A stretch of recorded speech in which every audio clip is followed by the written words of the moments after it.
meaning to tell this story for so long, but I don't know why I just thought of it. But I am an SLP, speech language pathologist, in a field that is 92% white, less than 4%, about 3.6 to 3.8% black.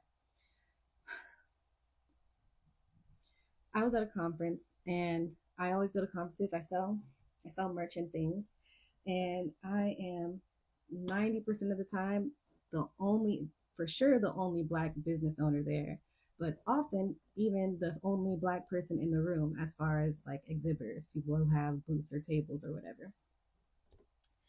So at these conferences, there's a lot of downtime, and the people, the exhibitors, are often chatting it up, talking to each other. Not me. Often I keep to myself unless people come to me first because I'm the only one there. But again, this is the norm. This is the norm in the field. I was the only one in undergrad. The only reason why I wasn't the only one in grad school is because I went to HBCU. You see it. But I was the only one in this room, the only exhibitor, only black person in the room. And this white man came up to me, and he just thought this is the perfect time for him to tell the story about when he was the only white person in the room. And it had to be like when he was college age. And the man, he wasn't young. He was not a young man. So it was a long time ago. And he thought this is the perfect time to tell this story about how he was the only one in the room and how scared he felt. He didn't use those terms exactly, but like basically that's what he said.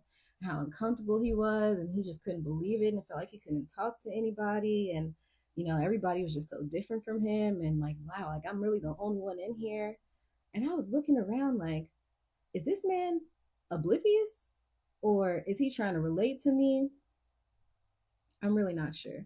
But I just thought it was so interesting that he had been keeping this story in him for at least 30 years.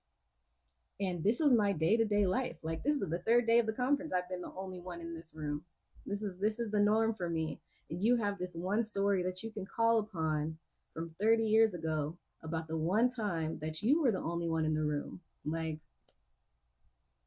it's two different worlds. It's two different worlds out there. That's what I took from that story. And I hope that for him, it put into perspective what it might feel like to be me in my career since undergrad.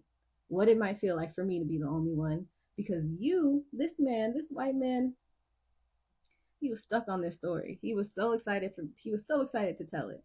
He was so excited to tell it. And I just sat there and I did my polite little nod, and I just had to think like, wow, this is my everyday